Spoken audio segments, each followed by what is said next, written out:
माधव जय कुंज बिहारी जय राधा माधव जय कुंज बिहारी जय गोपी जन वल्लभ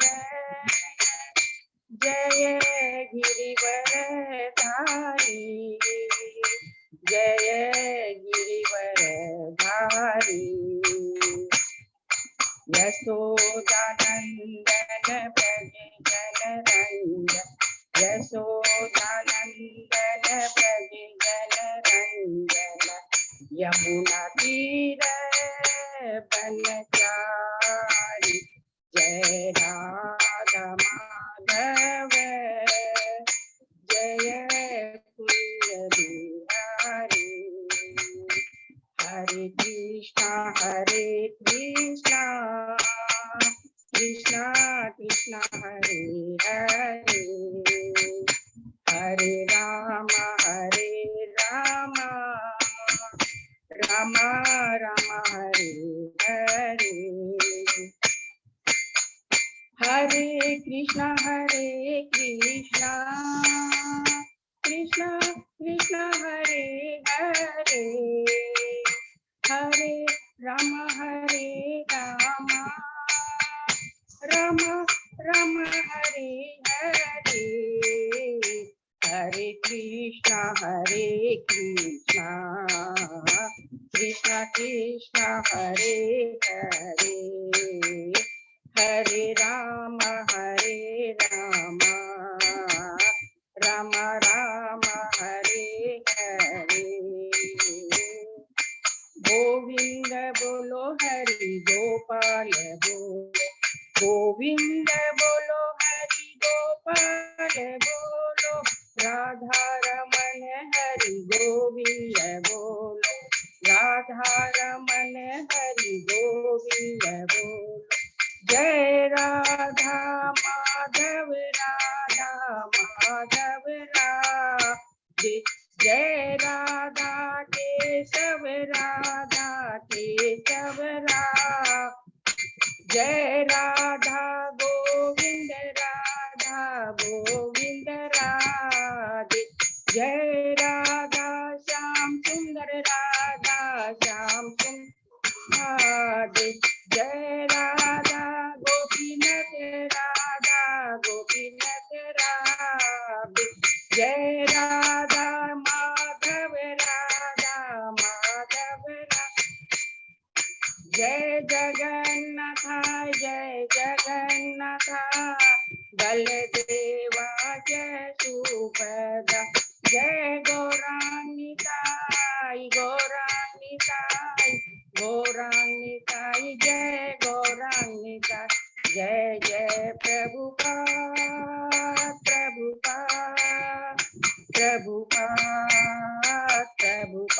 जय जय गुरुदेव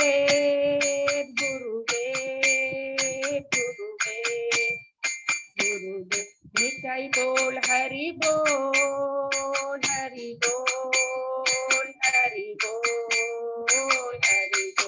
नाम संकीर्तन की जय श्री प्रभुपाद की जय सब वैष्णव की जय हरि बोल हरि बोल बहुत बहुत धन्यवाद सरोजनी रोहिणी माता जी को बहुत सुंदर कीर्तन करने के लिए और सभी भक्तों को भी इस कीर्तन में भाग लेने के लिए और विशेष करके अजय पौधा प्रभु को बहुत सुंदर हमें हमेशा लालायित रहते अलग अलग हमारे इस्कॉन के विग्रहों का दर्शन कराते प्रभु। ये कहाँ के थे आज? ये पंजाबी बाग दिल्ली। हरि बोल पंजाबी बाग दिल्ली के दर्शन का बहुत बहुत धन्यवाद प्रभु। अभी हम लोग मंगलाचरण करते हैं, ठीक है। ओम अज्ञानतिमिरान्धस्य ज्ञानाञ्जनशलाकया चक्षुरुन्मीलितं येन तस्मै श्रीगुरुवे नमः। श्रीचैतन्यमनोभीष्टं स्थापितं येन भूतले स्वयं रूप कदा मह्यं ददाति स्वपदान्तिकं। वन्देऽहं श्रीगुरु श्रीयुतपदकमलं श्रीगुरु वैष्णवांश्च श्रीरूपं साग्रजातं सहगना रघुनाथं वितं तं सजीवं स्वादेतम सावभूतम परिजम सहितम कृष्ण चैतन्य देवम श्री राधा कृष्ण पादान सहगना ललिता श्री विशाखा विदांत च नम ओम विष्णुपादाय कृष्ण पृष्ठाय भूतले श्रीमते भक्ति वेदांत स्वामिन इति नामने नमस्ते सरस्वती देवे गौरवाणी प्रचारिणे निर्विशेषा शून्यवादी पाश्चात्य देशधारिणी वांछा कल्पतरुभ्य सकृपा सिंधुभ्य च पतितानां पावनेभ्यो वैष्णवेभ्यो नमो नमः। नमो महावदान्याय कृष्ण प्रेम पदायते कृष्णाय कृष्ण चैतन्य नामने गौरत्विषे नमः। हे कृष्ण करुणा सिंधु दीन बंधु जगतपते गोपेश गोपिका कांत राधा कांत नमस्तुते तप्त कांचन गौरांगी राधे बिंदावनेश्वरी भानुसुते देवी प्रणमामि हरिप्रिये नीलांचल निवासाय नित्याय परमात्मने बलभद्र सुभद्रायां जगन्नाथाय ते नमः। जय श्री कृष्ण चैतन्य प्रभु नित्यानंद श्री अद्वैत गदाधर श्रीवासादि गौर भक्तवृंद मुखम करोति वाचालम पंगु लंगे गिरिम यत्कृपातमहं वंदे श्री गुरु दीनतारिणम परमानंद माधवम श्री चैतन्य ईश्वरम। हरे कृष्णा कृष्ण कृष्ण हरे हरे हरे राम राम राम हरे हरे। श्री मंगलाचरण की जय। शिला प्रभुपाद की जय। हरे कृष्णा। आज की इस भागवतम चर्चा में अध्ययन में सभी भक्तों का हार्दिक स्वागत है। सभी भक्तों के चरणों में मेरा दंडवत प्रणाम है, सादर प्रणाम है। बड़े हम भाग्यशाली हैं, गुरु आचार्य साधु की असीम कृपा हमारे ऊपर है। हम सब भक्त लोग मिल करके रोज श्रीमद् भागवतम की चर्चा अध्ययन कर पा रहे हैं। अभी हम लोग कैंटो 3 के 27वें अध्याय में प्रकृति का ज्ञान है, उसमें डिस्कस कर रहे हैं, जो कि 25वें अध्याय से शुरू होता है। माता देहूति कपिल भगवान से ज्ञान प्राप्त कर रही है। कौन सा ज्ञान? एनालिटिकल स्टडी, पदार्थ और स्पिरिट। पदार्थ टेम्परेरी है, स्पिरिट शाश्वत है। ये हमेशा याद है, जो सरोजिनी रोहिणी माता ने पूछा था हम लोग से, सबसे इम्पोर्टेंट है। उनकी एनालिटिकल स्टडी है, बहुत सुंदर स्टडी है, उसके बारे में हम डिस्कस कर रहे हैं, जिसमें जीव, प्रकृति, भगवान, उसके बाद में ज्ञान योग, ध्यान योग, भक्ति योग, सारे का एनालिटिकल स्टडी करके ये हम लोग कर लेंगे तो समझ में आ जाएगा कि वास्तव में वास्तविक चीज क्या है। भक्ति ही उत्तम है। सब चीज का ज्ञान, केवल ज्ञान ही सफिशिएंट नहीं है, उसका विज्ञान जीवन में उतारना, अमल करना, यही जीवन की परम सिद्धि है, यही जीवन की परम लक्ष्य है। तो ये हम पढ़ रहे हैं, और उसके पहले जो 26 अध्याय कंप्लीट किया है उसको संक्षेप में एक बार हम लोग दोहरा लेते हैं। पहले से चौथे अध्याय में विदुर जी और उद्धव जी का संवाद है। प्रथम अध्याय में उद्धव जी के प्रश्न, दूसरे तीसरे अध्याय में विदुर जी के प्रश्न प्रथम अध्याय में, दूसरे तीसरे अध्याय में उद्धव जी उनके प्रश्नों का उत्तर देते हैं, भगवान के वृंदावन की और वृंदावन के बाहर की लीला। चौथे अध्याय में दिव्य ज्ञान के बारे में बताते हैं, जो उद्धव जी ने भगवान श्री कृष्ण से प्राप्त किया था। विदुर जी उस ज्ञान को प्राप्त करना चाहते, उद्धव जी मर्यादा को रखते हुए उन्हें मैत्रेय मुनि के पास भेज देते हैं, हरिद्वार में गंगा तट के ऊपर। पांचवें छठे अध्याय में विदुर जी के और मैत्रेय मुनि का संवाद है, जिसमें प्रश्न है जीव के बारे में और प्रकृति के बारे में। कौन सी प्रकृति? सर्ग के बारे में, जो कि कारणोदक्षा विष्णु महाविष्णु से आती है, जिसमें 23 एलिमेंट के बारे में हमने पढ़ा, और किस प्रकार विराट रूप की उत्पत्ति पूरा डिटेल में अच्छे से पढ़ा, और उसी का रिपीटेशन भी अभी हम लोगों ने 26वें अध्याय में भी किया। तो पांचवें छठे में ये है। सातवें अध्याय में अन्य प्रश्न है, ईश्वर तत्व और जीव तत्व। ये हम लोग किसमें डिस्कस किए? 26 में भी किया है, और जीव तत्व का 27वें अध्याय में अभी हम लोग पढ़ रहे हैं, अध्ययन कर रहे हैं। ईश्वर तत्व और जीव तत्व का बहुत डिटेल में एनालिटिकल स्टडी ये यहाँ पर कपिल भगवान देवती माता को बता रहे। अभी हम लोग और आगे रिपीट करेंगे। 8वें अध्याय के अंदर में ब्रह्मा जी का प्राकट्य है। 9वें अध्याय में ब्रह्मा जी की स्तुति है गर्भोत्कच विष्णु कि वो रजोगुण से प्रभावित ना हो। 10वें अध्याय में प्रकृति के सृष्टि के विभाग है, प्राकृतिक सृष्टि और वैकृतिक सृष्टि, सर्ग और विसर्ग के बारे में। 11वें अध्याय में परमाणु से समय की गणना है, जिसमें समय के बारे में, मनवंतर के बारे में, युगों के बारे में, कल्प के बारे में हमने डिटेल में पढ़ा। 12वें अध्याय से ब्रह्मा जी की सृष्टि शुरू होती है। पहले 5 अविद्या, तमः, मोह, महामोह, तमिश्रम, अंधतमिश्रम, ये 5 अविद्या है। उसके बाद में ब्रह्मा जी की सृष्टि होती है। प्रथम चतुष्कुमार, उसके बाद में रुद्र, फिर उन्होंने फिर 10 पुत्र उत्पन्न करते हैं, उसमें 9 ऋषि और एक नारद है, और अंत में कपल उत्पन्न करते हैं, स्वयंभू मनु और शतरूपा। 13वें अध्याय से शुरू होता है कि बराह देव का अवतार, जिसमें बराह भगवान श्वेत बराह किस प्रकार पृथ्वी का उद्धार करते हैं। और उसी में संक्षेप में हमने भी पढ़ा रक्त बराह, जिसमें हिरण्यक्ष और बराह भगवान किस प्रकार हिरण्यक्ष को मुक्ति प्रदान करते हैं। 14वें अध्याय में कश्यप मुनि और दीति का संध्या समय दीति माता का गर्भ धारण करना, जिसमें वो 2 असुर उनके गर्भ में आते हैं, पश्चाताप करती है। कश्यप मुनि उन्हें सांत्वना देते हैं कि पश्चाताप की अग्नि से सारे पाप नष्ट हो जाते हैं। 15वें अध्याय में ईश्वर के साम्राज्य का वर्णन है, जिसके अंदर ब्रह्मा जी देवताओं को बताते हैं कि जो पूरा वातावरण भ्रमण हो गया है, इसका कारण क्या है। पूरा चतुष्कुमार किस प्रकार वैकुंठ में जाते हैं और किस प्रकार द्वारपाल उन्हें रोकते हैं, और चतुष्कुमार उन्हें अभिशाप देते हैं भौतिक जगत में गिर जाने का, और किस प्रकार भगवान स्वयं आकर के कहते हैं कि ये मेरे जो द्वारपालों से गलती हुई है, इस गलती को मैं अपनी गलती मानता हूँ। 16वें अध्याय में शीर्षक है चतुष्कुमारों द्वारा वैकुंठ के द्वारपालों को अभिशाप, और जिसके अंदर में चतुष्कुमार अपनी गलती का एहसास करते हैं और कहते हैं भगवान आप कहते हैं कि मेरी गलती है, ये तो आपका बड़प्पन है, ये तो आपकी विनम्रता है कि एक बद्ध जीवों को ज्ञान देने के लिए कि वैष्णव के प्रति अपराध नहीं होना चाहिए। और फिर अंत में इसी अध्याय में भगवान कहते हैं वास्तव में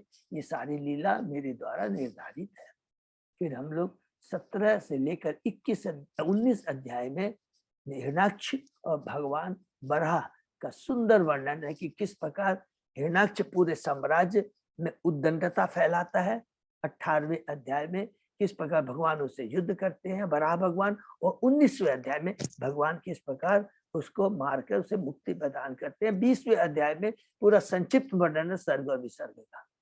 21 से लेकर के 24 अध्याय में स्वयंभू मनु की जो 5 संतान है, उसमें से पहली संतान देहूति का वर्णन है। देहूति और कर्दम मुनि के गृहस्थ जीवन का, कि किस प्रकार स्वयंभू मनु किस प्रकार पहले कर्दम मुनि 10,000 वर्ष तक तपस्या करते हैं और भगवान प्रकट होते हैं, और वो अपनी इच्छा प्रकट करते हैं कि मुझे एक उपयुक्त गुणवती मुझे पत्नी चाहिए। भगवान कहते हैं तुम्हारी इच्छा बहुत ही जल्दी ही पूर्ण होगी, परसों ही, डे आफ्टर टुमारो ही स्वयंभू मनु खुद अपनी पुत्री और पत्नी के संग तुम्हारे आश्रम में आएंगे।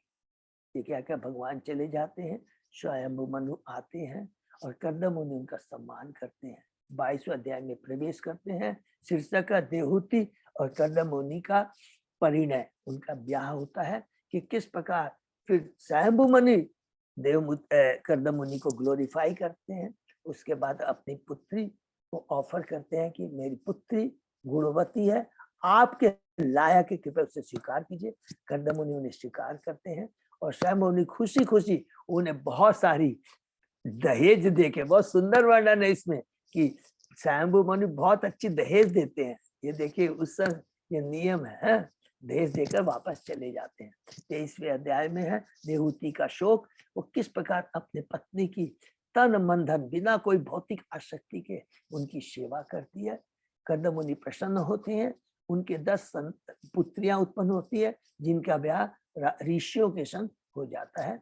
और उसके बाद में देवहूति कहती है कि आप जैसे महान भक्त की संग का मैं पूरा लाभ नहीं उठा पाई। वास्तविक मनुष्य किस लिए? आत्म साक्षात्कार के लिए। आत्म साक्षात्कार का मतलब क्या होता है? अपने को कृष्ण से मेरा क्या संबंध है, कृष्ण के प्रति मेरी क्या कर्तव्य है, उसको जानना, यही वास्तव में आत्म साक्षात्कार है। कर्म भगवान से संबंधित होना चाहिए, भक्ति से होने चाहिए, जो विरक्ति उत्पन्न करती है और भगवान के प्रति आसक्ति उत्पन्न करती है, यही जीवन का लक्ष्य है। अदरवाइज मनुष्य जीवन बेकार है, यही बात देवहूति कहते हैं। और इसी बात को हम लोग जब तक पढ़ेंगे भागवतम, इसी चीज को बार बार रिपीट करेंगे, क्योंकि यही जीवन का लक्ष्य है और यही वास्तविक ज्ञान है, यही वास्तव में भक्ति है और यही कर्म है। ये पढ़ते रहेंगे। उसके बाद में हम लोगों ने लास्ट में पढ़ा कि कर्दम मुनि का वैराग्य, कि उसके अंदर में कर्दम मुनि भगवान देवहूति को कहते हैं, तुम्हारी जितनी भी तुम ये चिंता है कि मैं अज्ञान में हूं, मैं मेरे आप तुम्हारी ज्ञानता और तुम्हारा जो संशय और अज्ञान को भगवान स्वयं कपिल जो तुम्हारे गर्भ से प्रकट होंगे, तुम्हारे इस अज्ञान और संशय को अपने ज्ञान की तलवार से छिन्न छिन्न कर देंगे। स्वयं ब्रह्मा जी आते हैं, बहुत सुंदर वर्णन है, और किस प्रकार देवहूति को आश्वासन देते हैं, और किस प्रकार फिर कर्दम मुनि भगवान के पास जाते हैं और कहते हैं हमारा परम सौभाग्य है, हम जैसे बद्री जी के घर में आपने प्रकट लिया है। और अंत में कहते हैं कि भगवान कहते हैं कर्दम मुनि को, मैंने अपना वचन पूरा किया, नंबर 1, और दूसरा मैं अपने ज्ञान से माता देवहूति के सारे संशय को, अज्ञानता को छिन्न भिन्न कर दूंगा। यह सुनकर कर्दम मुनि खुश हो जाते हैं और घर छोड़ के चले जाते हैं, भगवान की भक्ति कर करके दिव्य धाम को चले जाते हैं। 25 अध्याय से शुरू होता है, भगवान कपिल देवहूति को क्या ज्ञान प्रदान। पहला देवहूति प्रश्न करती है, क्या बोलती है, एक चीज याद रखेंगे, बोले पहला कहती है कि मैं और मेरे की ये जो कलुषित चेतना है मेरे मन में, इससे मैं ग्रसित हो गया, मैं अपने से गिर चुकी हुई, और आप ही मेरे दिव्य नेत्र हैं और मुझे इस कलुषित से मुक्त कीजिए। तो कहते हैं, बहुत सुंदर कपिल भगवान कहते हैं कि जो चीज वास्तविक कर्म वही है जो भगवान से संबंधित हो। पहला चीज ये बोलते हैं। और हमें जब तक भगवान से संबंधित नहीं होता, हमारी चेतना कलुषित रहती है, और इस चेतना को शुद्ध करना जरूरी है। और यही ज्ञान मैंने प्राचीन काल में ऋषि मुनियों को दिया। तो करना क्या पड़ेगा, हमें भगवान की भक्ति करनी है। जब तक हम लोग भक्ति के स्तर में नहीं होता है, जब तक भक्ति में प्रवृत्त नहीं होता, आत्म साक्षात्कार में पूर्णता नहीं आती। तो ये कैसे होगा? तो इसके लिए स्वरूप सिद्ध व्यक्तियों का संग करना बहुत जरूरी है। पवित्र स्वरूप सिद्ध व्यक्तियों की संगति करने से सारी भौतिक आसक्ति के प्रभाव नष्ट हो जाते हैं।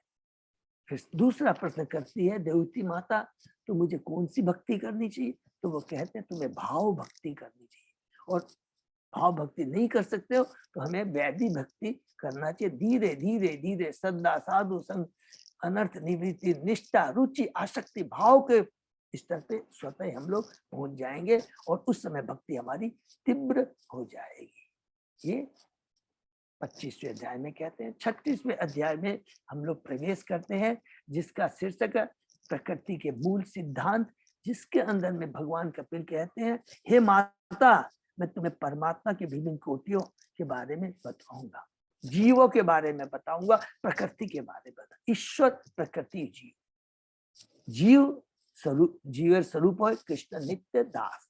लेकिन 3 गुणों के प्रभाव में आकर करके वो अपने को इस भौतिक जगत को कर्म क्षेत्र मान लेता है। ये जीव के बारे में। फिर परमात्मा के बारे में कहते हैं, परमात्मा जिनका न कोई आदि है न कोई अंत है, वो सर्वत्र विराजमान है, भौतिक जगत की सृष्टि करते हैं, आते हैं, लेकिन वो उसमें लिप्त नहीं होते हैं। और जो प्रकृति है, क्योंकि जीव अपने को भोक्ता मानता है, तो ये दृश्य जगत भगवान बनाते हैं, और जीव की जो भौतिक इच्छा है उसको पूर्ण करने के लिए करते हैं। और फिर प्रकृति के बारे में बहुत डिटेल में हम लोगों ने पढ़ा, जो चीज हमने 5वें अध्याय में पढ़ा था, और जो कि गीता के दूसरे कैंटो के भागवतम के दूसरे कैंटो के 5वें अध्याय में पूरा हम लोग ने प्रधान, महत्त्व, मिथ्या अहंकार, फिर मिथ्या अहंकार सतोगुण में होता है, रजोगुण में, तगुण में होता है, तो किस प्रकार 23, 24, 25, 26, 28 एलिमेंट तक की हमने डिस्कस किया। फिर किस तरह से एक विराट रूप भगवान और विराट रूप का किस प्रकार से अलग अलग हम लोगों ने बहुत डिटेल में पढ़ा, तुलना किया है। विराट रूप का सबको याद है ना, 14 भुवन से,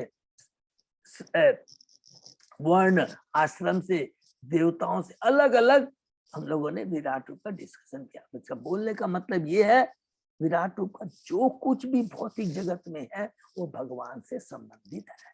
सिंपल चीज ये एकदम बता रहे हैं। और ये जो कि नवदीक्षित होता उनके लिए है, जो भगवान के साकार रूप या नहीं मानते, अरे भाई ये पूरा भौतिक जगत को देख रहे हो, ये किसने बनाया।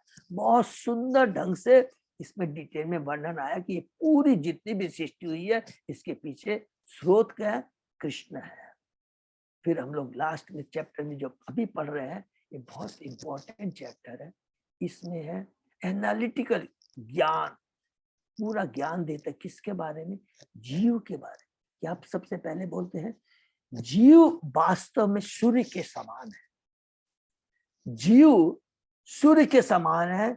सूर्य की जो छाया प्रतिबिंब पड़ता है जल में, वो ऐसा नहीं है। प्रतिबिंब जो पड़ता है फिर वो दीवार में आ जाता है, वैसा नहीं है। सूर्य प्योर आत्मा है, वो कभी भी कलुषित नहीं होता है। जल में जो हमें दिखाई देता है कि जिस तरह का जल होता है, ये तो रिफ्लेक्शन है, हमें याद रखना चाहिए। भौतिक जगत रिफ्लेक्शन, उसमें बंधता नहीं। आता है जीवात्मा, महसूस करता है, जैसे सपना होता है, सपना में मेरा गला काट लिया गया, कभी बोलता है मैं सब कुछ खो दिया, मैं विनष्ट हो गया। ये सब क्या है, स्वप्न है। वास्तव में जीव की स्थिति क्या है, सच्चिदानंद है।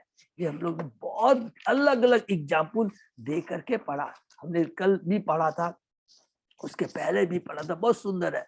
कि कहते हैं कि मेरा यदि सब कुछ खो गया, धन खो जाता है, तो जीव सोचता है मेरा सब कुछ नष्ट हो गया है, लेकिन वास्तव में वो तो उसकी है ही नहीं, उसका इस भौतिक जगत से कोई रिलेशन है ही नहीं। ये तो केवल जीव स्वप्नवश 3 गुणों के प्रभाव में आकर करके ऐसा सोचता है।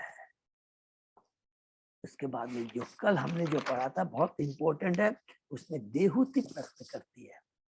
यही देखिए, एक एक चीज का खाली रिपीटेशन हुआ है। देवती प्रश्न क्या करती है कि क्या कभी प्रकृति आत्मा का परित्याग करती है। और इतना ज्यादा रिलेशन हो गया है जीव का प्रकृति से कि कोई एक दूसरे को छोड़ नहीं सकता, क्योंकि इनमें से एक दूसरे के प्रति शाश्वत रूप से आकर्षण बना रहता है, तो क्या एक दूसरे को छोड़ सकते।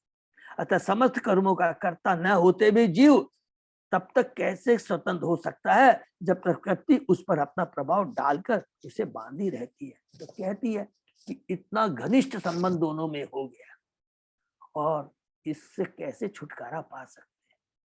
और कितनी बढ़िया बात कहती है वो प्रश्न कि वास्तव में देखो, देवती को पूरा ज्ञान है। क्या बोलती है कि वास्तव में जीव करता नहीं है, लेकिन अपने को कर्ता मानता है। तो इससे उसकी भ्रमित चेतना से उसको कैसे मुक्ति मिल सकती है। फिर कहते हैं लास्ट में जो हमने पढ़ा 20वें श्लोक में, जब तक दार्शनिक चिंतन मुक्ति का इच्छुक या शून्यवादी बनने की इच्छा, ईश्वर के अस्तित्व को नकारने की उनको इच्छा रहती है, तब तक उसकी वास्तविक मुक्ति का प्रश्न नहीं उठता। देखिए कितना इंपॉर्टेंट है 20वां श्लोक। एक तो होता है कि जब मैं करता हूं तुम्हारे मुक्त नहीं हो सकता है। चिंतन के द्वारा हम लोग क्या, ज्ञानी क्या करते हैं, भौतिक जगत दुखालय है, इस भौतिक जगत से छुटकारा पाना है। केवल उस दार्शनिक चिंतन से भी हमारी वास्तविक मुक्ति नहीं हो सकती। क्यों नहीं हो सकती, उसमें भी इच्छा रहती है। इच्छा क्या, भौतिक जगत से मुक्ति होने की इच्छा रहती है। जब तक ये रहती है तो भी वास्तविक मुक्ति नहीं हो सकती। तो वास्तविक मुक्ति किसको कहते हैं, तो प्रभुपाद जी कहते हैं यदि कोई भक्ति के पथ को छोड़कर जब भक्ति के पद को छोड़कर केवल चिंतन द्वारा वस्तु को जानना चाहता है तो वह वृथा ही अपना समय गंवाता है। तो भक्ति के पद को छोड़कर, इसको प्लीज नोट कर लेंगे, भक्ति के पद को छोड़कर का मतलब जीव को असली ज्ञान क्या है। भक्ति का पद का मतलब क्या हुआ? जीवर स्वरूप होए कृष्ण नित्य दास। जब तक उसको ये ज्ञान नहीं हो जाता कि मैं भगवान का दास हूं, केवल भौतिक जगत बंधन का कारण है, ये ज्ञान अच्छा है। भौतिक जगत से मुक्ति प्राप्त करना ये भी अच्छा है, लेकिन ये ज्ञान कि मैं भगवान का दास हूं और मेरी सिचुएशन सच्चिदानंद रूप की है और भगवान के संग जुड़कर भगवान की सेवा में नहीं, जब तक ये भक्ति का ज्ञान नहीं होता है, भौतिक चिंतन ये सब बेकार है। ये प्रभुपाद जी जवाब ऑलरेडी दे चुके। देवहूति माता का प्रश्न है, लेकिन प्रभुपाद जी की कृपा है जो बार बार हम लोग एक ही चीज रिपीट करते हैं, प्रभुपाद जी उत्तर दे देते हैं कि ये सब चिंतन फिंतन सब क्या है, इसके अंदर इच्छा होती है, पूर्ण ज्ञान नहीं होता। ज्ञान की पूर्णता नहीं होती है। ज्ञान की पूर्णता तभी है कि जब हमें मालूम हो जाए कि हम भगवान के दास हैं, शाश्वत उनके अंश हैं। ये प्रभुपाद कहते हैं। अब जो कपिल देवहूति माता प्रश्न करती, उसका उत्तर आज हम लोग पढ़ेंगे। क्या प्रश्न है कि जीव प्रकृति के संसर्ग में आकर एक दूसरे से इतने जकड़ जाते हैं, उससे कैसे मुक्त होंगे? जीव अपने को कर्ता मानता है जबकि वो कर्ता नहीं है। इस दुष्चेता कुचेतना से कैसे मुक्त होगा?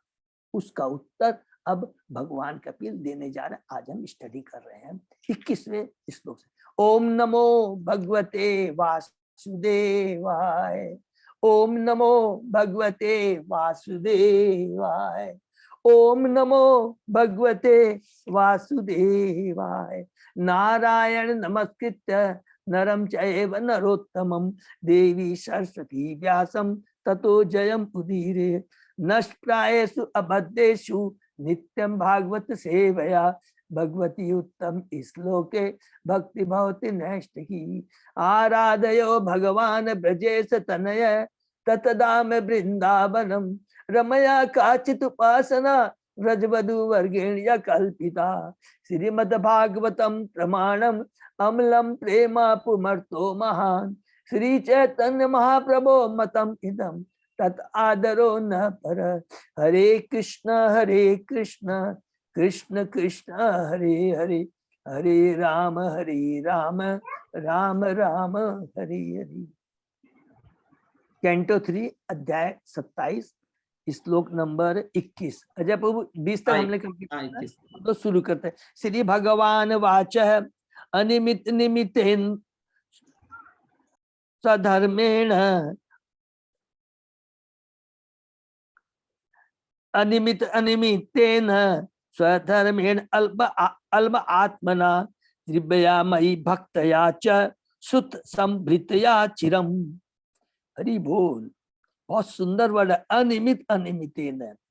कर्म फल की इच्छा के बिना, कर्म फल की कोई भी इच्छा यदि रहती है तब तक बंधन से मुक्त नहीं हो सकता। इवन चिंतन, इवन मुक्ति की इच्छा जो कि ज्ञानियों की रहती है, तब तक हमारी वास्तविक मुक्ति नहीं हो सकती। इसलिए कहा अनिमित निमितेन।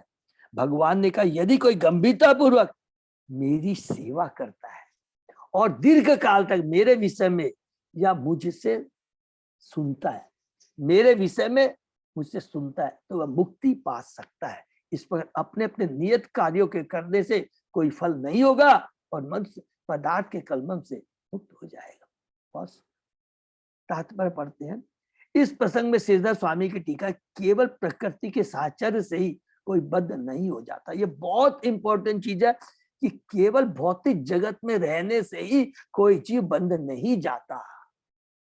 माता कहती है ना देवती, अरे भौतिक जगत में संसर्ग में आकर तीनों भौतिक जगत में आकर वो इतना ज्यादा एक दूसरे आत्मा भौतिक चीजों से जकड़ जाता है कि एक दूसरे को छुड़ाना, अलग करना बड़ा मुश्किल काम है। तो यहाँ पर प्रभुपाद जी, यहाँ पर कपिल भगवान जवाब देते नहीं, ऐसा नहीं, केवल प्रकृति के सार से कोई बंध नहीं हो जाता। वास्तविक बद्धता किसको बोलते हैं? बद्ध जीवन तो प्रकृति के गुणों से दूषित होने के बाद ही आरंभ होता है। प्रकृति के 3 गुण, सतोगुण, रजोगुण, तमोगुण के प्रभाव में आने से ही होता है। यदि कोई पुलिस विभाग के, बहुत सुंदर एग्जाम्पल है, यदि कोई पुलिस विभाग के संसर्ग में रहता है तो इसका अर्थ यह नहीं होता कि वह अपराधी है। जब तक कोई अपराध नहीं करता तब तक पुलिस विभाग के होते हुए भी उसे दंडित नहीं किया जाता।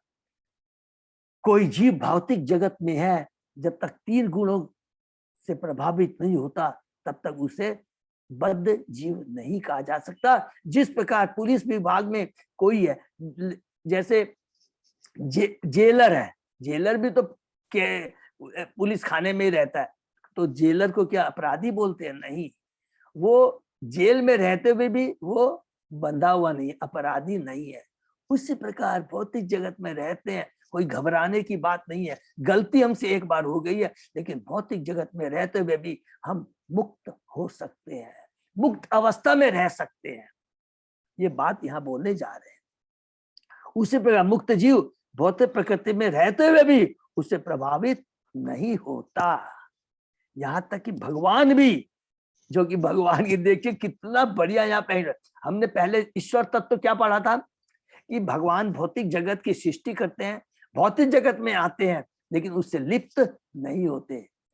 और जीव को भी उसी लेवल पर, क्योंकि जीव भगवान का अंश है, भौतिक जगत में आता है, अगर वो ऐसे कर्म करता है, भगवान से जुड़ा रहता है, अपनी आइडेंटिटी को बनाए रखता है, वो चेतना उसकी बनी रहती है, तो वो भी नहीं बंधता है, भले ही वो भौतिक जगत में रहता हो। जिस प्रकार भगवान भौतिक जगत में आके लिप्त नहीं होते, तो जीव भी लिप्त नहीं होता। बहुत सुंदर ज्ञान है कि भगवान भी जब वे अवतार लेते हैं प्रकृति के साचार में रहते हैं, किंतु वे उससे प्रभावित नहीं होते। मनुष्य को इस तरह कर्म करना होता है कि इस भौतिक प्रकृति में रहते हुए भी वह कर्म से प्रभावित न हो। जब भी कमल के फूल का साचर्य जल के साथ होता है, किंतु जल उससे छू नहीं सकता। यही वह विधि है जिस तरह मनुष्य को रहना है, जैसा कि भगवान कपिल देव ने यहाँ पर वर्णन किया, अनिमित निमितेन सधर्मेण अमल आत्मना। यदि मनुष्य गंभीरता पर भक्ति में लगा रहे तो समस्त प्रतिकूल परिस्थितियों से मुक्त हो सकता है। एक एक चीज का ध्यान, प्रतिकूल परिस्थितियों से मुक्त हो सकता है का मतलब क्या हुआ? भक्ति का ज्ञान होने से, जीव को अपनी स्थिति का ज्ञान होने से कि मैं भगवान का अंश हूं, मैं सच्चिदानंद हूं, ये ज्ञान रहता है, और मेरा भगवान के प्रति क्या कर्तव्य रहता है। तो जितनी भी अनुकूल प्रतिकूल जो भौतिक जगत में आती है सिचुएशन, उसको जरा भी वो पत्ता नहीं देता है। वो जानता है ये भौतिक जगत है ही ऐसा, इससे मेरा कोई लेना देना नहीं है। गलती से मैं यहाँ आ गया हूँ, लेकिन मेरे को ज्ञान हो गया है कि भक्ति जीवन का परम लक्ष्य है। भगवान से अपने संबंध को बनाए रखना, खोए हुए संबंध को बनाना ही जीवन का परम लक्ष्य है। भगवान की भक्ति, हरे कृष्ण महामंत्र का जप, भगवान के समन कीर्तन स्मरण, ये जीवन का परम, ये यदि ज्ञान हो जाता है, उसी के साथ कर्म करता है, तो वो प्रतिकूल स्थितियों में भी कभी विचलित नहीं होता है, अर्थात उसकी सिचुएशन से वैसी की बनी रहती है। अर्थात दूसरे शब्द में वो भौतिक जगत में रहते हुए मुक्त अवस्था में रहता है, वास्तविक मुक्ति है वो। जिस तरह यह भक्ति विकसित होकर परिपक्व बनती है, उसकी यहाँ व्याख्या की है। प्रारंभ में मनुष्य को शुद्ध मन से नियत कर्तव्य करने होते हैं। शुद्ध चेतना करता है कृष्ण चेतना, मनुष्य को कृष्ण चेतना में स्थित कर्तव्य करने होते हैं। बहुत सुंदर है, प्रभुपाद का, कुछ छोड़ना नहीं है भौतिक जगत में, ये छोड़ दो वो कुछ नहीं है, केवल कृष्ण से संबंधित कार्य करने होते हैं। गृहस्थ है, घर में जो भी कार्य करे, भगवान को केंद्र में रख के यदि हम कार्य करेंगे तो हमारी चेतना हमेशा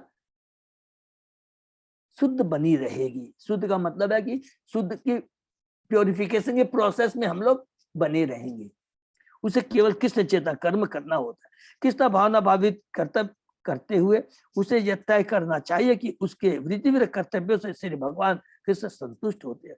डेली में जो भी कार्य कर रहा हूँ, मैं भगवान को, कृष्ण को केंद्र में रख के कार्य करता हूँ, तो खुद को सेटिस्फैक्शन होगा और उसको ये लगेगा कि मेरे कार्य से भगवान तुष्ट हो रहे हैं। भागवत में एक अन्य स्थल में कहा गया है, स्वनुतिष्ठस्य सुनिश्चितस्य धर्मस्य संसिद्धिम हरितोषणम। हर व्यक्ति को कुछ ना कुछ कर्तव्य करने होते, किंतु ऐसे कर्तव्य की पूर्णता तभी होगी जब भगवान श्री हरि ऐसे कर्मों से तुष्ट। तो देखिए यहाँ पर हो गया ज्ञान की पूर्णता, मैं सच्चिदानंद भगवान का अंश जीव स्वरूप कृष्ण था, और कर्म की पूर्णता, जो कर्म कृष्ण से संबंधित हो, कृष्ण की तुष्टि के लिए हो, अपनी इंद्रिय तृप्ति के लिए नहीं हो, तो वो होगी कर्म की तुष्टता। कर्म की पूर्णता तभी होगी जब भगवान श्री ऐसे कर्मों से। उदाहरणार्थ अर्जुन का नियत कर्तव्य युद्ध करना था, और उसके युद्ध की पूर्णता श्री कृष्ण की तुष्टि से आकी जानी थी। कृष्ण की इच्छा थी कि वह युद्ध करे, और जब उसने भगवान की तुष्टि के लिए युद्ध किया तो उसके भक्ति में कर्तव्य की पूर्णता थी। दूसरी ओर जब भगवान की इच्छा के विरुद्ध वह युद्ध करना नहीं चाह रहा था तो वह अपूर्ण था। लेकिन हम लोग पढ़ा है ना गीता में, कर्म किसको कहते हैं, अकर्म किसको कहते हैं। बहुत सुंदर लिखे, कर्म की पूर्णता किसमें है, जो भगवान की। हम कभी सोचेंगे कि मैं ये कार्य कर रहा हूँ, परोपकार का काम कर रहा हूँ, सब कुछ ये कर रहा हूँ, लेकिन भगवान का जो रियल आदेश है क्या है कि तुम्हें मेरे आदेश का पालन करना है, दूसरों को मेरे आदेश के बारे में बताना है। क्या आदेश क्या है कि तुम भगवान के अंश हो, भगवान मेरे स्वामी हैं, हम दास हैं, उनकी की वे पूजा करनी है, उनका भजन नाम कीर्तन करना। इससे क्या होगा, भगवान अपने लिए नहीं कह रहे, हमारे। इससे क्या होगा, भौतिक चीजों के प्रति अनासक्ति उत्पन्न हो जाएगी, और भगवान प्रति आसक्ति उत्पन्न हो जाएगी, और हम पूर्ण रूप से मुक्त हो जाएंगे। इसीलिए कहते हैं कि इसी को ज्ञान की पूर्णता और कर्म की पूर्णता इसी के अंदर है। यदि कोई अपने जीवन को पूर्ण बनाना चाहता है तो उसे कृष्ण की तुष्टि के अपने नियत कर्म संपन्न करने चाहिए, उसे कृष्ण चेतना में कार्य करने चाहिए, क्योंकि ऐसे कर्म से कोई फल नहीं उत्पन्न होता। इसको भी अंडरलाइन कर लेंगे, बार बार पढ़ते हैं फिर भी याद रहेगा। भगवान की तुष्टि के लिए यदि हम कार्य करते हैं तो हमें कर्म फल नहीं भोगना पड़ता। इसकी पुष्टि भगवद गीता में भी है, यज्ञार्थात कर्मणो यत्। यज्ञ अथवा विष्णु की तुष्टि के लिए ही सारे कार्य संपन्न किए जाने चाहिए। तीसरे अध्याय का 9वां श्लोक है, बहुत इंपॉर्टेंट, अदरवाइज वो हमारे बंधन का कारण बनेगा। कृष्ण संबंधित कार्य को छोड़ अगर कोई भी हम कार्य करते हैं, सारे कार्य, हमने क्या पढ़ा था, याद करके नोट कर, सारे कार्य दोषपूर्ण है अगर वो कृष्ण से संबंधित नहीं है। अन्य कोई भी कार्य या यज्ञ जो विष्णु की तुष्टि के बिना संपन्न किया जाता है, बंधन उत्पन्न करता है। अतः यहाँ पर कपिल मुनि द्वारा इसकी भी संतुति की गई है कि कृष्ण चेतना में कार्य करके, अर्थात भक्ति में गंभीरता पूर्वक लग करके भव बंधन को छिन्न किया जा सकता है। ऐसी भक्ति दीर्घ काल तक श्रवण करने से विकसित होती है। तो देखिए, श्रवण को सबसे ज्यादा इंपॉर्टेंस दिया गया है कि हमारा श्रवण बहुत स्ट्रॉन्ग होना चाहिए और दीर्घ काल तक लगातार। कीर्तन तथा श्रवण तो भक्ति योग का शुभारंभ है। मनुष्य को चाहिए कि भक्तों की संगति करे और उनसे भगवान की दिव्य प्राकृतिक कार्यकलापों, उनके अंतर्धान आदि आदि के विषय में सुने। तो श्रवण, कीर्तन, स्मरण, ये जो हमने पढ़ा, और ये कैसे करना चाहिए, भक्तों की संगति से। श्रद्धा, साधु संग, साधु संग बहुत इंपॉर्टेंट है, भक्तों का संग बहुत इंपॉर्टेंट है। श्रुति दो तरह की होती है, एक जो भगवान द्वारा कही गई है और दूसरी जो भगवान तथा उनके भक्तों के विषय में कही गई है। भगवद गीता पहले प्रकार की है जो कि भगवान के द्वारा कही गई है, और श्रीमद् भागवत जो भगवान के बारे में कही गई है। मनुष्य को चाहिए कि गंभीर व्यक्ति में स्थिर होने के लिए ऐसी श्रुतियों का बार बार श्रवण विश्वसनीय स्रोतों से करे, बोनाफाइड स्क्रिप्चर से और बोनाफाइड आचार्यों से और गुरुओं से। ऐसी भक्ति में लगने से वह माया के कलमश से मुक्त हो जाता है। श्रीमद् भागवत में कहा गया कि सिर्फ भगवान के विषय में श्रवण करने से हृदय प्रकृति के तीनों गुणों के प्रभाव से उत्पन्न समस्त कलमश से स्वच्छ हो जाता है। देखिए कितनी बढ़िया लैंग्वेज प्रभु वाले का। हृदय प्रकृति के 3 गुणों के प्रभाव से उत्पन्न, माने सपना जो देख रहा है कि मैं 3 गुणों से प्रभावित हो गया हूं, बंध गया हूं, ये जो चेतना है एक्चुअली बंधता नहीं है। बार बार एक ही चीज रिपीट कर, इतना इंपॉर्टेंट है। जीव वास्तव में बंधता नहीं है, उसे ऐसा महसूस होता है, ये याद रखेंगे। तो उस गलत भ्रांति से, माया से, स्वप्न से वो मुक्त हो जाता है। निरंतरता नियमित श्रवण करने से काम तथा लोभ या प्रकृति पर अधिकार जताने के कलमश के प्रभाव कम हो जाते हैं, और जब लोभ तथा काम घट जाते हैं तो मनुष्य सतोगुण पद को प्राप्त होता है। यह ब्रह्म साक्षात्कार या आत्म साक्षात्कार की अवस्था है। रजोगुण तमोगुण से इस प्रकार मनुष्य दिव्य पद पर स्थित होता है। इसको भी हम नोट कर लेंगे। दिव्य पद हमने पढ़ा था कि ब्रह्म अवस्था मीन्स स्वरूप सिद्ध उसकी अवस्था रहती है। क्या? वो पूर्ण 3 गुणों से जो कलुष है उससे मुक्त हो जाता है, तो वो ब्रह्म दिव्य अवस्था आ जाती है, जिसमें सही दृष्टि होती है, सही ज्ञान होता है और सही कर्म होते हैं। ज्ञान मैं सच्चिदानंद हूं, कर्म मेरे भगवान के लिए है, और दृष्टि जो कुछ भी है देखता है वो भगवान से संबंधित देखता है, वो होती है दिव्य स्थिति।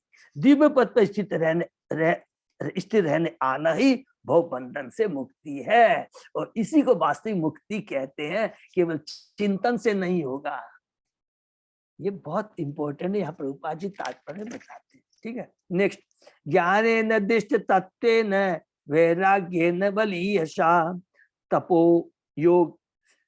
तपो युक्तेन योगेन तीव्रेण आत्म समाधिना।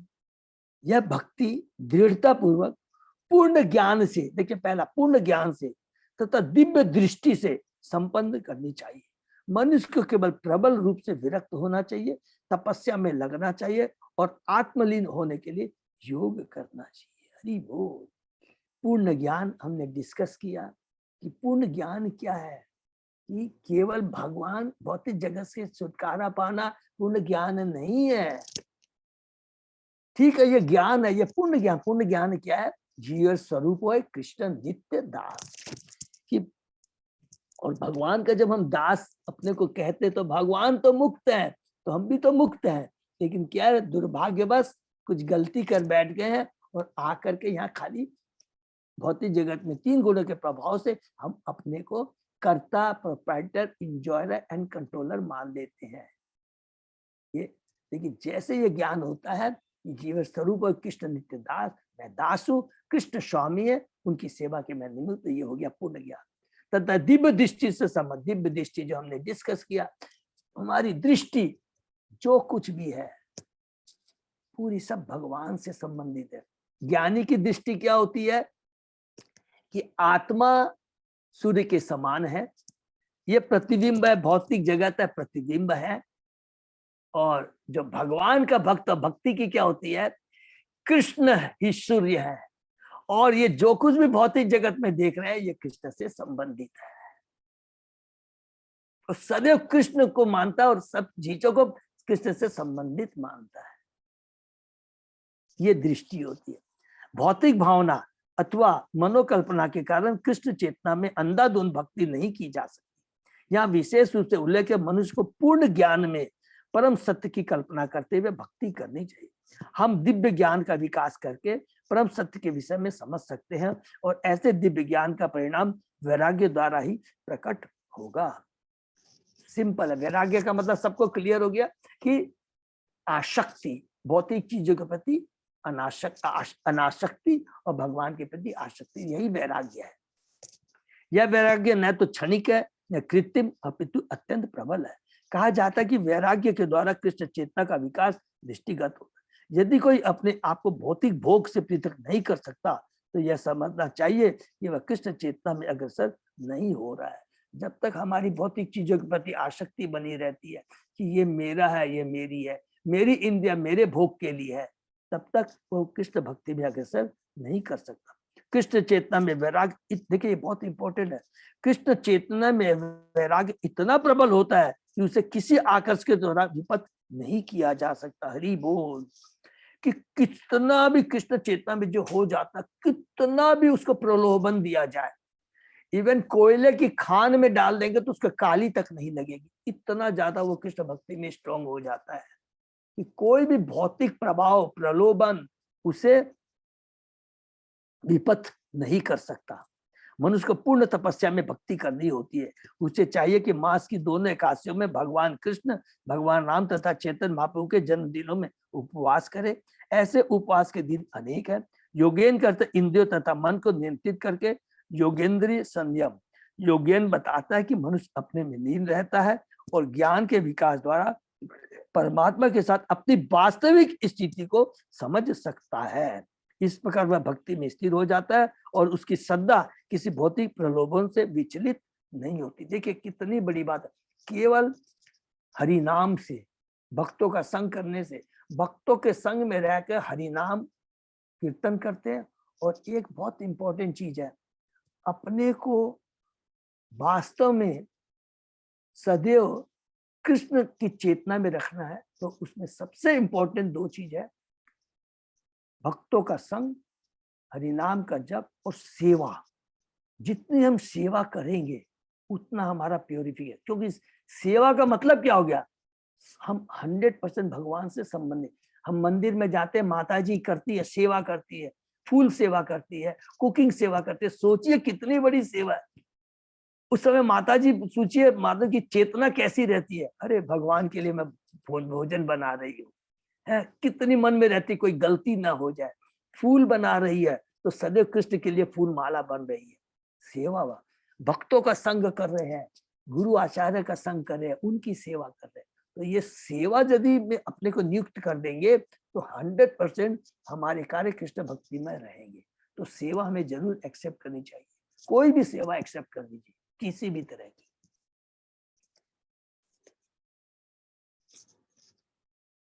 तो ये बहुत इंपॉर्टेंट। नेक्स्ट, प्रकृति पुरुष माना तु निशम तिरो भवृति सन्न के अग्ने योनि इव अरणीय। प्रकृति के प्रभाव ने जीवात्मा को आवृत कर रखा है। देखिए ये कपिल भगवान कहते हैं कि प्रकृति का जो प्रभाव है, 3 गुणों का प्रभाव है, ये जीवात्मा को आवृत कर रखा है।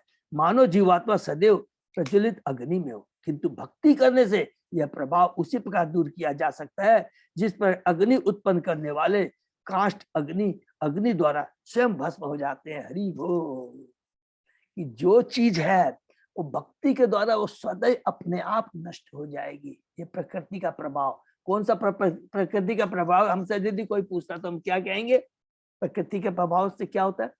I am the controller, I am the enjoyer, I am the proprietor.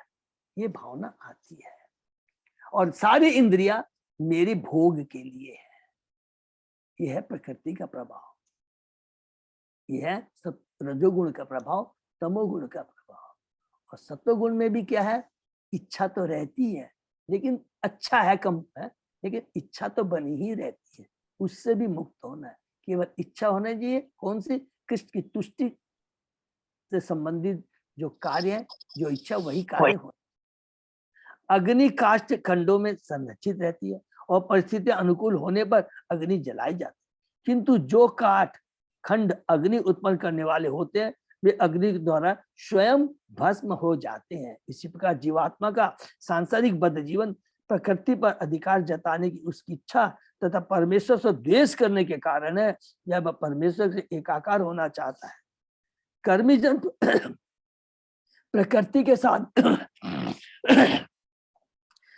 के साधनों का सदुपयोग करना चाहते हैं और इस तरह उसके स्वामी बनकर इंद्रिय तृप्ति का भोग करते हैं। ज्ञानी जन भौतिक साधनों का भोग करते करते निराश होकर भगवान से एकाकार होना या निर्गुण तेज में लीन होना चाहते हैं। जो ज्ञानी के बारे में कहता है कि भौतिक जगत दुखालय है, वो एक तो होता है सकाम कर्मी, भौतिक जगत में भोगते हैं। ज्ञानी भौतिक जगत दुखालय, इससे मुक्त होना। दोनों में इच्छा है, एक को इंद्रिय तृप्ति की भोग की इच्छा है और दूसरे की भौतिक जगत से छुटकारा पाने की इच्छा है और एकाकार माने ब्रह्म ज्योति में विलीन होने की इच्छा। दोनों में इच्छा है। ये दोनों रोग, देखिए दोनों रोग है, भौतिक कलमश के कारण होते। भौतिक कलमश को भक्ति द्वारा भस्मसात किया जा सकता है, क्योंकि भक्ति में ये दोनों रोग अनुपस्थित रहते हैं। अतः कृष्ण भावनामृत में भक्ति को सावधानी से संपन्न करने पर संसार का कारण तुरंत भस्म हो जाता है। असली कारण क्या है? जो कि देवती माता देवती माता कहते, भगवान देव माता कहती है, प्रश्न है कि सॉरी कपिल भगवान बताएंगे कि तुम कुछ भी कर लो, जब तक वास्तविक कारण क्या है हमारे बंधन का इसको नहीं जानेंगे, उसके साथ जब तक कर्म नहीं करेंगे तो शाश्वत मुक्ति नहीं मिल सकती। तो परम कारण एक ही है, भगवान कृष्ण की भक्ति। पूर्ण कृष्ण चेतना में भक्त ऊपर से महान कर्मी, ये देखिए बहुत इंपॉर्टेंट है। पूर्ण कृष्ण भावना में चेतना में भक्त ऊपर से महान कर्मी प्रतीत होता है, जो सदैव कार्य करता रहे, किंतु भक्त के इन कार्यकलापों का आंतरिक महत्व यह है कि वे परमेश्वर की दृष्टि के लिए होते हैं। हरि बोल। एक कर्मी, सकाम कर्मी भी कर्म करता है, भक्त भी कर्म करता है, दोनों कर्म करते हैं। दोनों में फर्क क्या है? बाहरी दृष्टि से जैसे कोई किसी अज्ञानी को बोला जाए, बोलेगा अरे ये भी तो वही कार्य कर रहा है, और जो सका वो भी तो दोनों कार्य, एक को तुम अभक्त बोलते हो और एक को भक्त क्यों बोलते हो? जो अभक्त है वो अपनी इंद्रिय तृप्ति के लिए कार्य कर रहा है, और जो भक्त है जितने भी उसके सारे कार्य होते हैं वो भगवान की तुष्टि के लिए कार्य कर रहे हैं। माता जी लोग कुकिंग कर रही है, अपने लिए नहीं, भगवान की तुष्टि के लिए कर रही है। वो भी कुकिंग कर रहे हैं, अभक्त भी तो कुकिंग करता है, लेकिन उसकी कुकिंग है मैं अच्छा से अच्छा भोजन बना करके खाऊंगा, बड़ा आनंद आएगा। लेकिन जब माता जी कुकिंग कर रही है, ये मेरे प्रभु के लिए, राधा गोविंद के लिए ये भोजन, सोचिए। तो यही है चेतना और यही है कर्म की वास्तविक कर्म, वो कृष्ण के लिए या अपनी इंद्रिय तुष्टि के लिए। पूर्ण कृष्णा भाव में भक्त ऊपर से महान कर्मी प्रतीत होता है, जो सदैव कार्य करता है, किंतु भक्त के इन कार्यकलापों का आंतरिक महत्व यह है कि परमेश्वर की तुष्टि के लिए होते हैं। यह भक्ति कहलाती है और इसी को भक्ति कहते हैं। अर्जुन ऊपर से योद्धा था, किंतु जब उसने अपने युद्ध से भगवान कृष्ण की इंद्रियों को तुच्छ कर दिया तो वह भक्त बन गया। पहले वो कह रहा था कि मैं युद्ध नहीं करूंगा। तो देखिए हम लोग ने गीता पढ़ा, फिर से रिपीट कर लेते। अर्जुन युद्ध नहीं कर रहा है, फिर भी वो कर्मी कहला रहा है। कैसे? वो कर्म न करके वो क्या कर, अपने इंद्रियों की तुष्टि कर रहा है। ओ मैंने किसी का बद्ध नहीं किया, मैं तो हिंसा में नहीं जुड़ा, तो अपनी इंद्रिय की तुष्टि कर रहा है, भगवान के आदेश का पालन नहीं कर रहा है, कार्य कुछ नहीं कर रहा है, लेकिन केवल सोच से वो अपनी इंद्रिय को तुष्ट कर रहा है। अरे मैंने तो कोई गलत काम नहीं किया। वो भी अधर्म है, वो भी पाप है, पाप पूर्ण कर सोच है, ये बहुत इंपॉर्टेंट है। किंतु जैसे ही भगवान के आदेश का पालन किया, भगवान के कर्म किया, वो भक्त बन गया, उसके कर्म भक्तिमय हो गया। चूंकि भक्त भी परम पुरुष को उसी रूप में समझने के लिए दार्शनिक शोध में रत रहता है, अतः उसके कार्यकलाप चिंतक जैसे लग सकते हैं, किंतु वास्तव में वह आध्यात्मिक प्रकृति तथा दिव्य कार्यकलापों को समझने का प्रयत्न करता रहता है। यद्यपि उसमें दार्शनिक चिंतन की प्रवृत्ति पाई जाती है, किंतु सकाम कर्म के फल तथा यतिक चिंतन नहीं पाए जाते, क्योंकि यह कार्य भगवान के निमित्त है। जो भी चिंतन, जो भी कार्य, जो कुछ भी सोचते भगवान से संबंधित है, वो भक्ति कहलाती है। नेक्स्ट, भुक्त भोगा परित्यक्ता दृष्ट दोषा च नित्यश न ईश्वरस्य अशुभम धत्ते स्वे महिमन्नि स्थितस्य च। प्रकृति पर अधिकार जताने की इच्छा के दोषों को ज्ञात करके और फलस्वरूप इस इच्छा को त्याग करके जीवात्मा स्वतंत्र हो जाता है और अपनी कीर्ति में स्थित रहता है। हरि बोल। जैसे ही प्रकृति पर प्रबल इच्छा, जिसको बोलते दोष, और फलस्वरूप इच्छा को त्याग करके जीवात्मा स्वतंत्र, जैसे ही वो ये सोच लेता है कि मैं भगवान का दास हूं, मेरे जो सारे कर्म हैं वो भगवान से संबंधित होने चाहिए, भगवान के आदेश के अनुसार होने चाहिए, अपनी कोई भौतिक इच्छा नहीं रखता है तो वो ऑटोमेटिक स्वतंत्र हो जाता है और अपनी कीर्ति में स्थित रहता है। अपनी कीर्ति, उसकी अपनी एक ओरिजिनल पोजीशन में स्थित रहता है कि ना मैं सच्चिदानंद, मैं दास हूँ और मैं स्वामी भगवान का अंश हूँ। बहुत सुंदर चीज है। चूंकि जीव भौतिक साधनों का वास्तविक भोक्ता नहीं है, फलतः प्रकृति पर अधिकार करने की उसकी चेष्टा असफल हो जाती है। भोक्तारम यज्ञतपसाम सर्वलोक में भगवान श्री कृष्ण ही एकमात्र भोक्ता है। फलस्वरूप वह सामान्य जीव की अपेक्षा अधिक शक्ति चाहता है और परम भोक्ता के अस्तित्व में लीन हो जाना चाहता है। इस प्रकार वह अधिक भोग की योजना बना लेता है। जब कोई सचमुच भक्ति में स्थित होता है तो वह उसकी स्वतंत्र स्थिति होती है। अल्पज्ञानी व्यक्ति भगवान के नित्य दास की स्थिति को नहीं समझ सकते, क्योंकि दास शब्द लगा रहता है, इसलिए वे भ्रमित हो जाते हैं। वे यह नहीं समझ पाते कि यह दासता इस भौतिक जगत की दासता नहीं है, भगवान का दास होना सबसे बड़ा पद है। इसको अंडरलाइन कर लेंगे और इससे बढ़िया देखिए, सबसे बड़ा पद, कितनी बड़ी बात कह दिया। भौतिक जगत में हम कितना बड़ा पद ले ले, कितना धन कमा ले, कितना हमारा यश कमा ले, दास के दास बने रहेंगे। किसका? प्रकृति के दास बने रहेंगे। क्यों? प्रकृति ने दिया है, किसी समय ये छीन सकती है। कोई गारंटी ले सकता है कि मेरे संग बनी रहेगी? इसलिए कहते हैं वो प्रकृति का दास है, किसी समय उसे छीना जाए। या तो स्वयं जीते जीत प्रकृति छीन लेगी, अदरवाइज जब शरीर छोड़ के जाएंगे तो स्वयं हमें इसे छोड़ना पड़ जाएगा। तो प्रकृति का दास नहीं बनना है। अगर हम बोलते दास है कृष्ण का, दासानुदास, उससे और भगवान का, ये सबसे उत्तम है। वही सबसे बड़ा पद है और वही हमें नाथ बनाए रहेगा, नहीं तो हम लोग अनाथ के अनाथ रहेंगे। ये बहुत इंपॉर्टेंट। यदि वह इसे समझ सके और भगवान की शाश्वत दासता की अपनी मूल स्थिति को, देखिए लिखता है मूल स्थिति, जीवन की जीव स्वरूप कृष्ण नित्य दास, यही मूल स्थिति है, को फिर से पाले तो वह पूर्ण स्वतंत्र हो सकता है। भौतिक संपर्क के कारण जीव की स्वतंत्रता जाती रहती है। सोचता है मैं स्वतंत्र हूं, लेकिन वास्तव में सबसे बड़ा बंधन बंधा हुआ है। आध्यात्मिक जगत में उसे पूर्ण स्वतंत्रता रहती है। फलतः प्रकृति के गुणों पर आश्रित रहने का प्रश्न ही नहीं होता। यह स्थिति भक्त द्वारा प्राप्त की जाती है। अतः जब वह इसके दोष को देखता है तो भौतिक भोग की प्रवृत्ति को छोड़ देता है। एक भक्त तथा एक निर्विशेषवादी में यही अंतर होता है कि निर्विशेषवादी परमेश्वर के साथ तादात्म्य चाहता है, उसमें मर्ज होना चाहता है। हमारे भगवान में मर्ज होने का मतलब है भगवान की ब्रह्म ज्योति में विलीन होना चाहता है, जिससे वह निर्बाध रूप में भोग कर सके। किंतु भक्त यह है कि वह भोग की समग्र मानसिकता को त्याग देता है और माने कोई भी इच्छा नहीं रहती है उसकी। निर्विशेषवादी की कौन सी इच्छा है? एक तक भोग की, मैं भगवान की ब्रह्म ज्योति में विलीन हूँ। भक्त की कोई इच्छा नहीं रहती है, केवल उसकी इच्छा रहती है कि मैं कृष्ण की सदैव सेवा करता रहूं। यह उसकी वास्तविक दिव्य स्थिति है। इस समय यह ईश्वर पूर्ण स्वतंत्र होता है। हरि बोल। परम ईश्वर या ईश्वर परम तो कृष्ण है।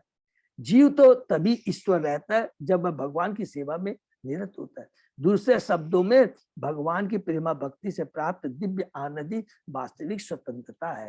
हरि बोल। तो सॉरी, हम लोग यहीं पर विराम देते हैं।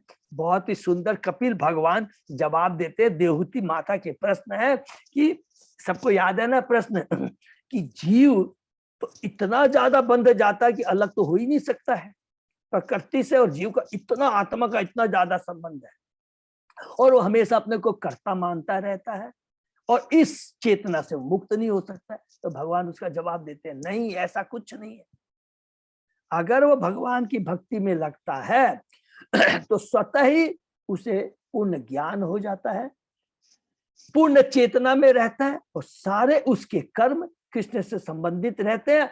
और इस प्रकार कर्म करते हुए, पूर्ण ज्ञान से कर्म करते रहते हुए, भौतिक जगत में रहते हुए भी वो स्वतंत्र रहता है। ये जवाब कपिल भगवान देते हैं। तो हमें घबराना नहीं है। हम लोग भौतिक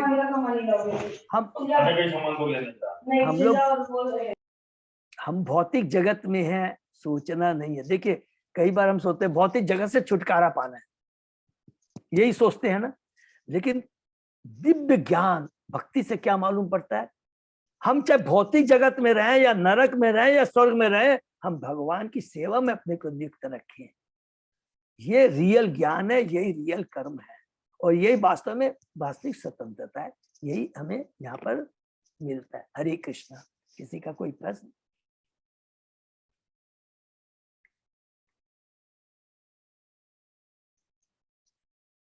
तो फिर यही पर हम लोग विराम देते हैं। प्रभु जी धन्यवाद, प्रणाम। अजय प्रभु, हाँ प्रभु, कोई अनाउंसमेंट है प्रभु? अभी अनाउंसमेंट तो नहीं है। हाँ। ठीक है, ओके। सामने झूलन वगैरह है तो वो पोस्टर मैंने इसे पोस्ट हाँ, किया वो आ जाएगा। वो अभी जन्माष्टमी का उसकी डिटेल में मैं 1-2 दिन में मेरे पास आ जाएंगे प्रोग्राम के बारे में, तो बता दो। 2 है, एक है प्रभुपाद जी का अपीयरेंस डे, जो कि हम लोग, मेरे पास मैसेज आ गया, दोनों हम लोग गुरु सरदे रोड में बनाएंगे, जन्माष्टमी भी और प्रभुपाद। और खाली एक ये प्रोग्राम में आया है कि सुबह का प्रभुपाद जी का जो हम लोग वो जो क्या बोलते अभिषेक वगैरह ये जो करेंगे, हो सकता है जन्म स्थान में बनाया जाए। वो आप लोग के लिए प्रभु जी है? सिर्फ जो है सीडीसी मेंबर्स जो है वो सब के लिए वहाँ पे मतलब ऐसे इनविटेशन है। हाँ। तो आप लोग भी आ सकते हैं, ऐसा कुछ नहीं रहेगा। तो मॉर्निंग में वहाँ प्रोग्राम है, इवनिंग में गुरुसदे, तो हम लोग का गुरुसदे का ही रहेगा। हम लोग का गुरुसदे का ही रहेगा। हाँ। और कीर्तन वगैरह का स्लॉट वगैरह भी है तो डिटेल्स दे देंगे, जब आप लोग कीर्तन करना चाहेंगे। हाँ, वो तो हमारे सब भक्त को पहले से बोल देते हैं, तैयार रहेंगे। मीनू माता जी, श्री संगीता राधा देवी स्वासा जी, नीतू माता जी, सबको बोल देंगे। विभा माता, सब लोग हैं, वो लोग अपने अपने ग्रुप में बता देंगे जो कीर्तन करना चाहते हैं। टाइम हमारे पास, ठीक है ना। Hare Krishna, thank you so much प्रभु। यही हम लोग विराम देते हैं। और वो जगन्नाथ क्या नाम, उसकी लिस्ट भी रेडी हो गई है, तो वो भी मैं पोस्ट कर दूंगा। हरि बोल प्रभु, कर देंगे, बहुत अच्छा रहेगा। मैं आपको आज कर दूंगा, तो अभी फाइनल हो गया। मैं थोड़ा जो उसमें एडिट करना था, करेक्शन करना था, करवा लिए थे मैं। ओके, हरि बोल। वो कर करके प्रभु आप जगन्नाथ ग्रुप में भी दे देंगे तो ठीक रहेगा। जय जगन्नाथ, सॉरी। ठीक ठीक ठीक, उसमें देने से सबको मालूम पड़ जाएगा, ठीक है। और उसमें भी दे सकते हैं, जगन्नाथ कोर कमेटी में भी दे सकते हैं। सब लीडर्स को मालूम पड़ेगा तो वो भी अपने अपने ग्रुप में भी दे सकते हैं। आप डाल दीजिएगा, मैं तो कोर कमेटी में नहीं हूँ, आप डाल दीजिए। Okay okay, thank you so much प्रभु, मेरे को दे दीजिएगा, फिर मैं हरे कृष्णा। तो हरे कृष्ण प्रभु जी, दंडवत प्रणाम। प्रणाम माता जी, दंडवत। हरि बोल। हरे कृष्ण प्रभु जी, दंडवत प्रणाम। दंडवत प्रणाम माता जी, प्रभु जी। बहुत बहुत धन्यवाद। फिर आज के सेशन यही विराम देते हैं, फिर कल से। हरे कृष्ण।